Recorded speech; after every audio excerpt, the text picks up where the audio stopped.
Alright, so I'm glad to hear you got your box in one piece. I'm glad to hear you like it also. So, alright, so in the bag that I sent you, inside the box, you got the terminals. They look like this, right? Here, let me see if I get it to focus. Okay, so one side of the terminal already has this little threaded rod inserted into it. So what you have to do is decide where you want your positive, where you want your negative, and you have to grab this one that has the threaded rod threaded through it and stick it through the holes that are pre-drilled in the back of the box from the outside towards the inside. Meaning you're gonna stick this side on the side that the box is painted. So you know, if you stick it on the from the inside outwards, you don't want the the paint to flake off or anything, which you probably won't, but it's a safe measure. So let's see. Pretend this is the outside of your box. Sticking it through the hole, whichever one you choose, that's more convenient for you. And once in there like that, you're gonna see the other side on this side on the inside of the box. So then you take your same color terminal. So depending on which one it is, if you got red, then choose a red one and thread it on the other side. Just like that. All the way till it feels tight. So it feels nice and tight. Now if you have a little screwdriver that fits in through the terminal through the hole where you stick your wire in, stick it in there and gently turn it like an eighth more to tighten it up a little better. But if you don't have it, don't worry about it. It'll be fine.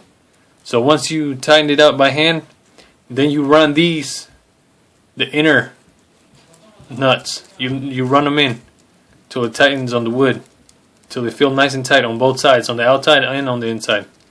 You see, this one and this one. So then you just left over with the outer ones, which you stick your wire in and then tighten them in. And you could also use a banana plug. I don't know if you ever saw a banana plug. Let's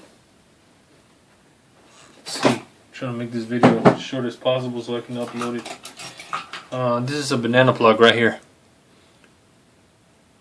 It looks like a terminal and it splits in the middle. So you can either use those, but I don't know if you can find them over there, and then you just tighten them up, like that. It's like that, you see? Either that or these terminals are designed, you can also stick it in like that and it's nice and tight. So whichever is easiest for you. And also in the box that I sent you, in the package, you got the screws right here. You see? They have like a star shape. Make sure you use these to screw down your subwoofer.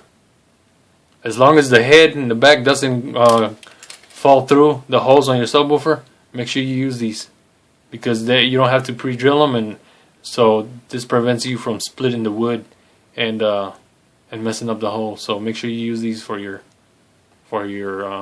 subwoofer. And well, yeah, on the terminals, you just do this both the same way, and make sure you get the colors the same, because you don't want to hook it up and burn your speaker if you don't get them right. So once you do that, you should be good to go. Also, I sent you some tape, some foam tape. Now, if your speaker doesn't have a gasket around it,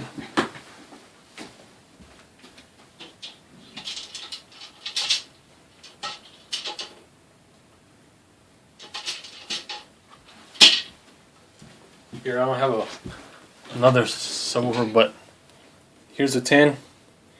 See, this one doesn't have a gasket around it, a rubber gasket around here that falls on the bottom.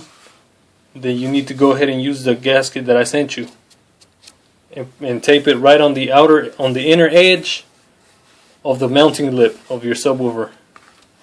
Meaning right on the edge right here. I don't know if you could see that. Right here. See this inner edge?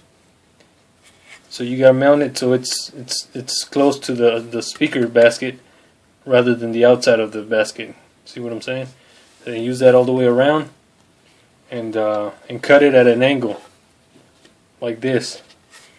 Once you get it all the way around, overlap one on top of the other one, and get a razor blade and cut it at an angle. And then just trim your excess out. But if you have a rubber gasket, then you shouldn't have to need to use that. If you get any type of air leak around the subwoofer, then you need to go ahead and use that gasket that I provided. But that should pretty much conclude. And if you have any other questions, just email me, and I'll help you out. And make sure you get a demo of it. You know, because I want to see what the box performance like with that big old 15 in it. So I'm about to upload it so you can get your box set it up.